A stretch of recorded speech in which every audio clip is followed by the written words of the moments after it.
Buenos días, mi nombre es Claudio Berardi y hoy nos toca hablar sobre núcleos de la base. ¿Sí?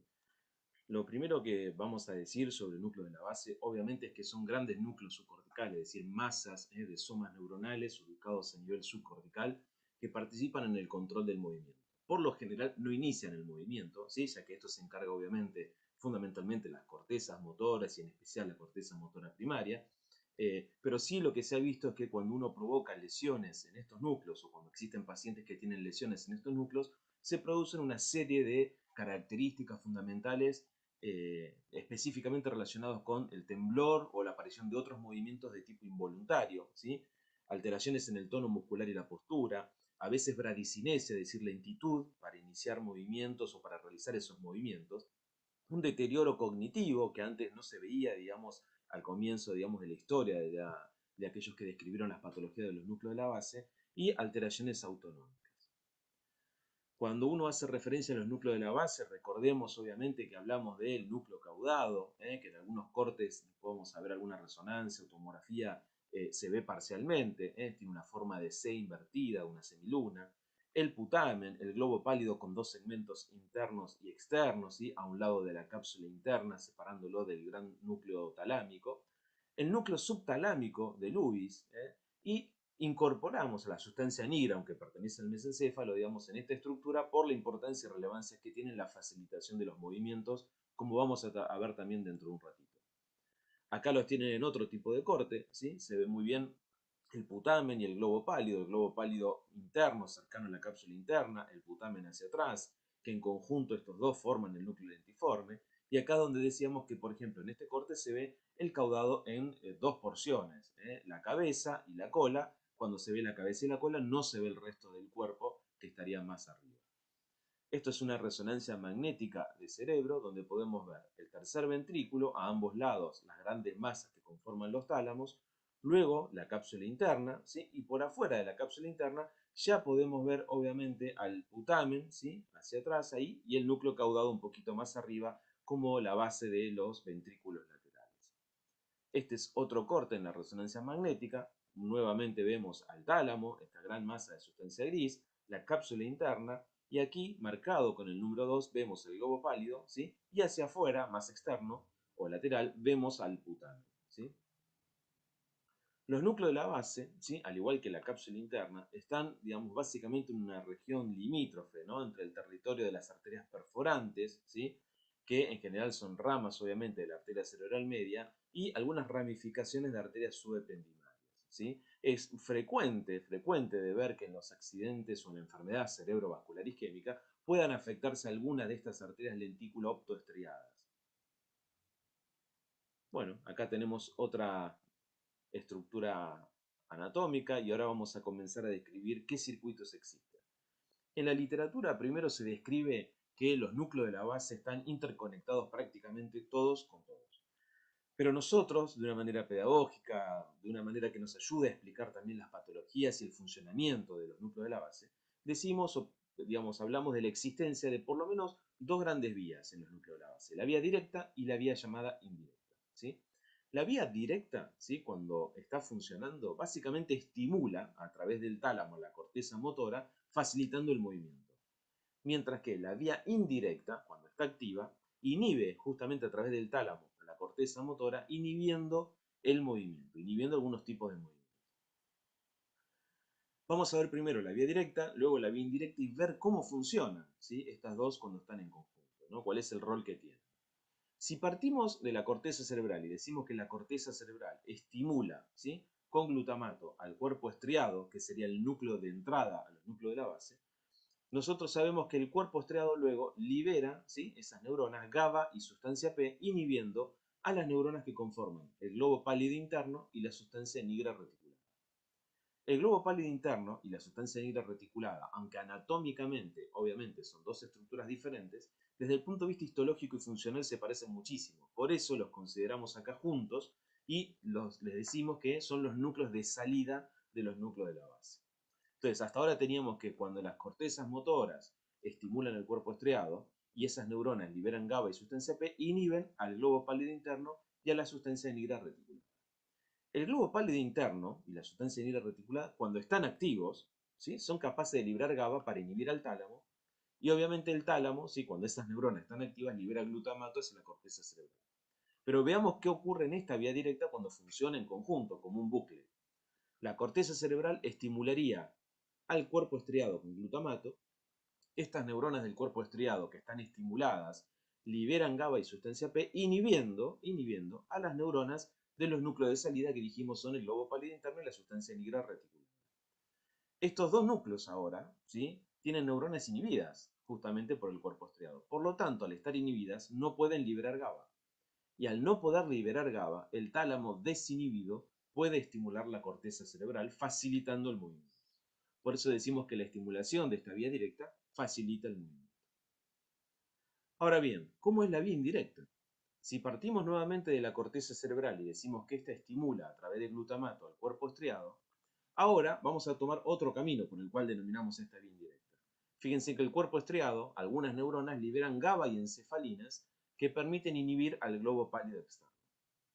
El globo pálido externo, cuando está estimulado en realidad, puede liberar su neurotransmisor GABA, inhibiendo al núcleo subtalámico de Lewis. Y este núcleo, el núcleo subtalámico de Lewis, cuando obviamente está activado, puede liberar glutamato, facilitando la acción del globo pálido interno y la sustancia negra reticulada, que, volvemos a repetir, son los núcleos de salida. Estos núcleos, cuando están activos, liberarían GABA hacia el tálamo, inhibiéndolo, y el tálamo, como siempre, libera glutamato, estimulando la corteza. Pero nuevamente, veamos qué sucede ahora en esta vía indirecta como bucle, es decir, cuando está en funcionamiento permanente como un bucle. La corteza cerebral estimula al cuerpo estriado con glutamato. Las neuronas del cuerpo estriado, que están siendo estimuladas por la corteza, inhiben, ¿sí?, liberan GABA y encefalinas, inhibiendo al globo pálido externo. Entonces ahora tenemos un globo pálido externo inhibido. Por lo tanto, al estar inhibido, estas neuronas no pueden liberar GABA. Y al no liberar GABA, ¿sí?, no puede inhibirse al núcleo subtalámico de Lewis.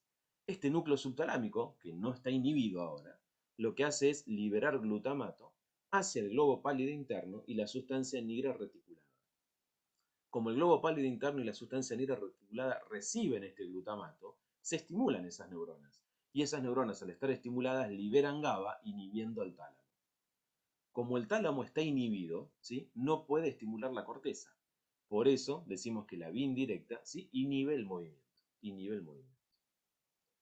Ahora, ¿cómo actuarían los núcleos de la base? Bueno, al realizar un movimiento, ¿sí?, la corteza motora activa, ¿sí?, la vía directa, facilitando la realización de ese movimiento, ¿sí?, y posteriormente, obviamente, la corteza misma facilita la vía indirecta para inhibir aquellos movimientos no deseados dentro de ese campo conjunto planificado de movimientos, ¿sí? Veamos qué sucede también con algunas características que podemos estudiarlo con los pacientes que tienen enfermedad de los núcleos de la base, ¿sí? Sabemos que el putamen y el globo pálido, por ejemplo, se activan con la musculatura axial, es decir, fundamentalmente la del tronco, ¿sí?, la cintura escapular y pelviana, durante la realización de los movimientos en general, realizando ajustes posturales. Vemos en este caso, en el video que ustedes tienen a la derecha, como una paciente que tiene enfermedad de Parkinson, ¿sí?, ante una maniobra del empujón o del empellón, ¿sí?, no puede mantener esa postura cayéndose. También sabemos que los núcleos de la base, especialmente putamen y globo pálido, se activan con los movimientos contralaterales, ¿sí?, es decir, codifican la dirección de los movimientos. Sabemos también que participan en movimientos secuenciales, es decir, nos permiten articular los programas motores y, en este caso, fíjense, en un paciente simulado que tiene enfermedad de Parkinson, cuando hay daño en alguno de los núcleos de la base, ¿sí?, se produce obviamente una lentitud, ¿sí?, como una descomposición del movimiento, ¿sí?, por el cual uno parece hacerse consciente de cada uno de los movimientos que tiene que hacer para, en general, dar un giro como está haciendo este médico que está simulando un paciente. También participan en la ejecución automática de planes motores, ¿sí? Fíjense que la lesión en los núcleos de la base hace que se dejen de realizar automáticamente estos movimientos aprendidos y pasan a ejecutarse, ¿sí?, como si los aprendiéramos por primera vez en forma mucho más lenta y mucho más imprecisa. La lesión en los núcleos de la base, también en algunos casos, origina bradicinesia, que es la lentitud para realizar los movimientos. Y, como les dije antes, parece que estos núcleos de la base ensamblan las subrutinas motoras para ejecutar movimientos que son simultáneos. Fíjense la lentitud como la falta de articulación, ¿no?, que existe en este paciente, el cual parece descomponer ese movimiento en diferentes submovimientos para poder darse vuelta.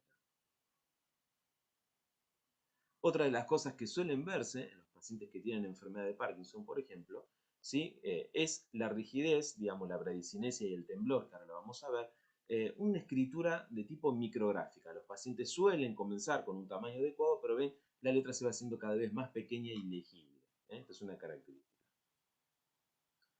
Y ya lo había descrito en 1817 James Parkinson, ¿sí? Los pacientes suelen tener una inclinación del tronco hacia adelante, una flexión de las rodillas, de la cadera y del resto del tronco, y pasar, como se observa, de la marcha a la carrera, de pasos pequeños subsecuentes rápidos. También sabemos que los pacientes que tienen enfermedad de Parkinson no pueden realizar movimientos predictivos balísticos, ¿sí? Por ejemplo, seguir con un dedo un punto que se va desplazando a lo largo de una pantalla.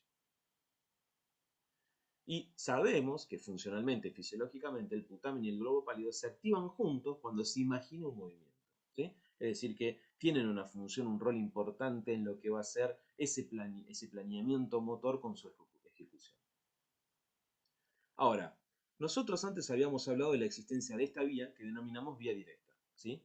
Y hacia adentro habíamos denominado la vía indirecta.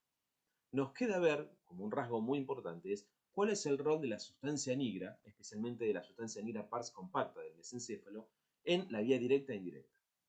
La sustancia nigra pars compacta, localizada en el mesencéfalo, lo que libera es dopamina, ¿sí?, hacia el cuerpo estriado. Esta es la denominada vía nigroestriada, ¿sí? Ahora bien, se descubrió que en el cuerpo estriado, ¿sí?, existen dos subgrupos de neuronas diferentes, con receptores diferentes, que responden en forma diferente, obviamente, a la dopamina. Porque, como ustedes saben, los neurotransmisores no son excipitorios inhibitorios, sino que los definen fundamentalmente y funcionalmente sus receptores. Entonces, se encontró que en el cuerpo estriado existen dos grupos de neuronas diferentes. Un grupo de neuronas que tienen receptores D1 y un grupo de neuronas que tiene un receptor tipo 2 para dopamina, es decir, D2. La sustancia negra compacta libera dopamina, y esa dopamina, cuando llega a las neuronas del cuerpo estriado que tiene un receptor D1, la estimula esas neuronas. Mientras que la dopamina que se dirige hacia las neuronas del cuerpo estriado que tienen receptor D2 inhiben a esas neuronas. Ahora bien, se vio también que las neuronas del cuerpo estriado que tienen receptor D1 preferentemente son aquellas neuronas de este cuerpo estriado que actúan, ¿sí?, liberando su neurotransmisor, que es GABA y sustancia P, en la vía directa. Mientras que las neuronas del cuerpo estriado que tienen receptor D2 son neuronas que participan con GABA y encefalinas en la vía indirecta. Entonces acá tenemos una gran diferencia. La dopamina de la sustancia negra compacta en el cuerpo estriado impacta de manera diferente, por así decirlo, en la vía directa y en la vía indirecta a través de dos subgrupos neuronales diferentes que tienen dos receptores diferentes en el cuerpo estriado. Entonces lo que vamos a ver ahora es meter esta estructura que acabamos de ver en lo que habíamos visto antes para ver qué sucede cuando hay dopamina y cuando hay un déficit de dopamina. Entonces, fijémoslo primero la vía directa. Dijimos que la sustancia negra pars compacta del mesencéfalo libera dopamina y cuando ésta llega al cuerpo estriado estimula, a través de receptor D1 en neuronas del cuerpo estriado, a aquellas neuronas que van a participar en la vía directa. Entonces, el cuerpo estriado cuando recibe dopamina se estimula. Al estimularse va a liberar GABA y sustancia P que inhiben al globo pálido interno y la sustancia negra reticulada. Y estas neuronas, al estar inhibidas justamente por el cuerpo estriado, ¿sí?, no pueden liberar su neurotransmisor natural, que es GABA. Al no poder liberar GABA, el tálamo está desinhibido y al estar desinhibido puede estimular con glutamato la corteza cerebral. Entonces nosotros decimos que la dopamina procedente de la vía nigroestriada, es decir, de la sustancia negra compacta, sobre el cuerpo estriado, en la vía directa facilita el movimiento, ¿sí? Facilita el movimiento. Ahora bien, ¿qué sucede cuando hablamos de aquella dopamina que proviene de la sustancia negra, pero que actúa en las neuronas del cuerpo estriado que tiene un receptor D2? Bueno, dijimos que esa dopamina inhibe a esas neuronas del cuerpo estriado cuando actúa en los receptores D2. Pero esas neuronas del cuerpo estriado que tienen receptor D2 participan en la vía indirecta.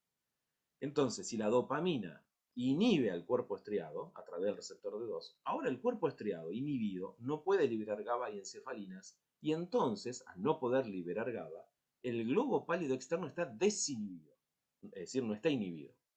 Ese globo pálido externo que ya no está inhibido, ahora puede liberar GABA, y al liberar GABA inhibe al núcleo subtalámico de Lewis.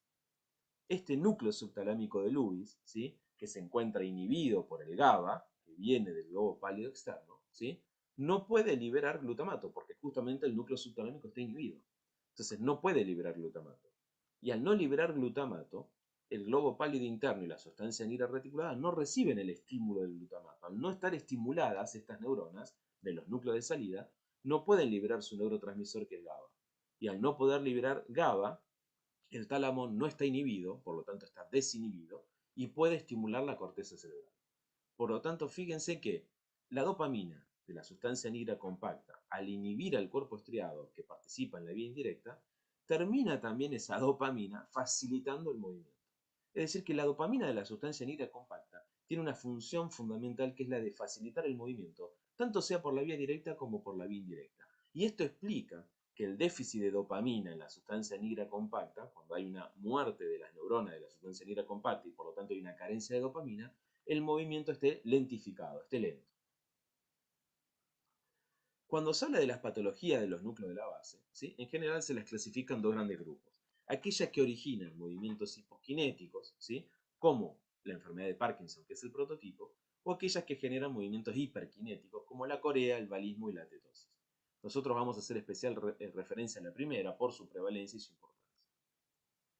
Esta enfermedad fue descrita en 1817 en 6 a 8 pacientes en un texto que se llama Un ensayo sobre la parálisis agitante, ¿sí?, por James Parkinson. Él hablaba ya en la primera carilla diciendo que eran pacientes que tenían movimientos temblorosos, con disminución de la fuerza muscular en zonas que no están en actividad, propensión a inclinar el cuerpo hacia adelante y pasar de la marcha a la carrera, pero él veía que los sentidos y el intelecto permanecían intactos, ¿sí? Hoy sabemos, ¿sí?, que probablemente el único error, digamos, que tenía en esta descripción es esto último, porque el 20 al 30% de los pacientes con enfermedad de Parkinson pueden tener algún tipo de deterioro en funciones superiores, en las funciones intelectuales superiores, a lo largo de la evolución de la enfermedad, fundamentalmente también gracias a que, por supuesto, existe medicación, tratamiento para esta medicación. Las 4 características básicas que tiene la enfermedad de Parkinson son un temblor fino, fundamentalmente distal, en reposo, alteración de los reflejos posturales, bradicinesia, es decir, la lentitud para iniciar los movimientos, y rigidez en una característica semiológica que se llama rueda dental. La prevalencia y la incidencia, digamos, de esta enfermedad aumentan con la edad. Esto no quiere decir que no haya casos juveniles, pero es mucho más frecuente después de la cuarta, quinta década de la vida, ¿sí? Y el déficit más constante, no único, que existe, es que para producirse esta enfermedad se requiere al menos la muerte de más del 80% de las neuronas de la sustancia negra compacta. Ustedes están viendo acá la anatomía patológica, la necropsia a la izquierda, de un paciente con enfermedad de Parkinson, donde prácticamente ha desaparecido la sustancia negra, controlada a la derecha con un control normal. Entonces, este déficit de dopamina de la sustancia negra compacta, que antes facilitaba el movimiento, ¿sí?, ahora provoca que la vía directa no esté estimulada, por lo tanto va a estar inhibida, ¿sí?, y la vía indirecta tampoco va a tener esa inhibición que le daba la dopamina. Por lo tanto, como vimos antes, no va a haber facilitación de los movimientos. Algunas características que voy a nuevamente nombrar son: primero, los pacientes suelen desarrollar, cuando están obviamente no tratados, una fase característica como hipomímica, llamada fase parkinsoniana. La rigidez, que dijimos que es un tipo de hipertonía, es un tipo de hipertonía, ¿sí?, que se caracteriza fundamentalmente, ¿sí?, porque la rigidez está igual en todas las direcciones del movimiento pasivo que le hagamos al paciente. Es igual en flexores, extensores, se reproduce en todo el rango del movimiento, es decir, no va a tener ese signo de la navaja que normalmente puede verse en la espasticidad, que es el otro tipo de hipertonía, pero que se ve en las lesiones de la neurona superior, de la corteza motora, ¿sí? Y acá tienen el ejemplo de lo que decía, se la llama de rueda dentada, porque alguien la asemejó con los ruedos de un carro. Se reproduce esa hipertonía, como los ruedos de carro, en toda la extensión del movimiento que hagamos en la actividad pasiva sobre el paciente. También tiene este temblor fino, distal, se llamado un cuentamonedas, de baja frecuencia, en reposo, que suele desaparecer con el sueño, ¿sí? Acá lo vemos de nuevo. Una característica de esta enfermedad es que es asimétrica, siempre los signos se dan más de un lado que del otro. Esto habla de que la destrucción de esas neuronas de la sustancia negra compacta es asimétrica también.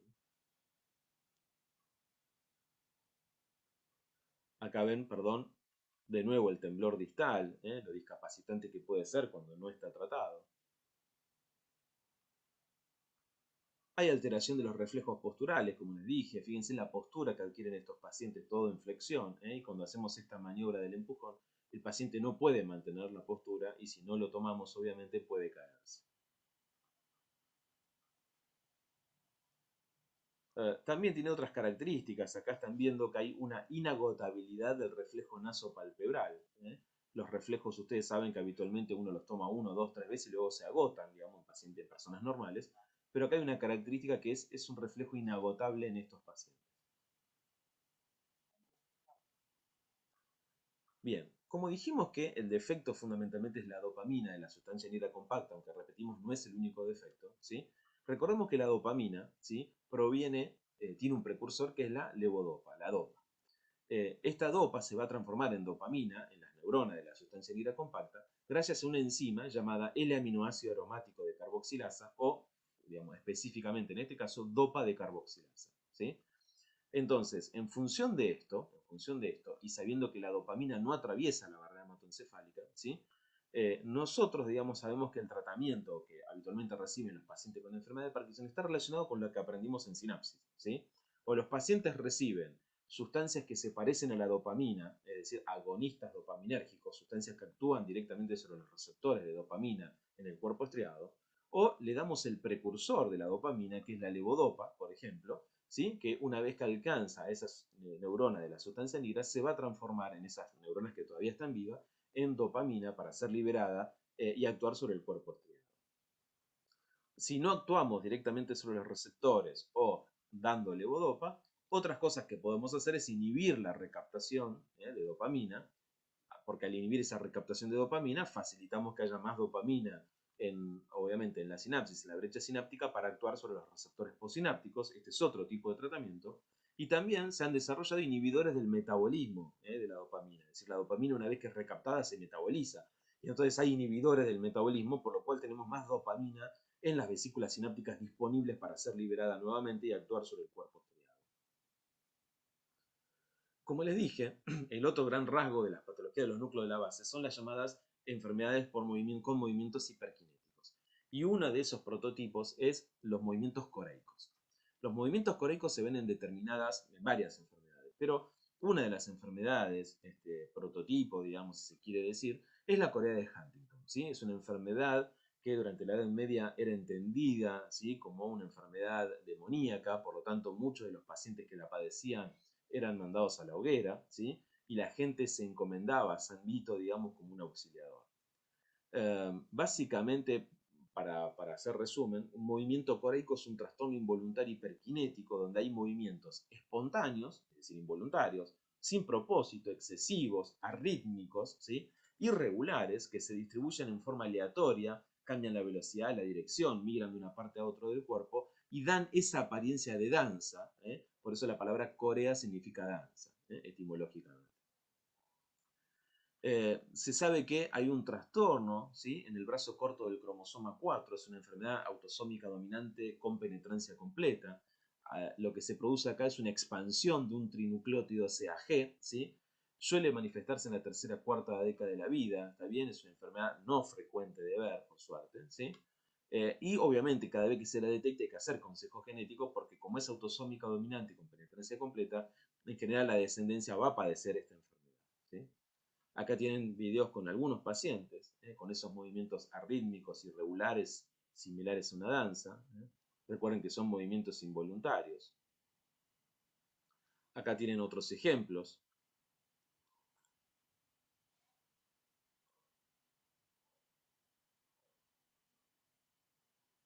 Se han visto alteraciones en el cuerpo estriado en estos pacientes.